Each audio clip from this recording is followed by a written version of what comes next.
Next one సాహిత్య జ్ఞానం. Next one సాహిత్య జ్ఞానం.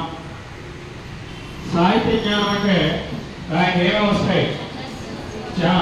రసాలు, రసాలు, పాకాలు, రసాలు, పాకాలు, ధ్వనులు, ధ్వనులు, ఛందస్సు, ఛందస్సు, అలంకారాలు, అలంకారాలు, నాయక, నాయకులు,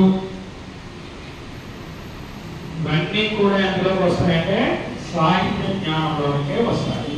ఏవన్నీ ఈ అంశాలు మనం చెప్పుకున్నాం. జ్ఞానానికి సంబంధించిన స్పష్టీకరణలు ఎన్ని తల్లి? స్పష్టీకరణలు జ్ఞానానికి సంబంధించినవి చెప్పాలి. ఎన్ని? 2. 1 గుర్తించుట, 2 జ్ఞప్తికి తెచ్చుకుంట. 1 గుర్తించుట, 2 జ్ఞప్తికి తెచ్చు.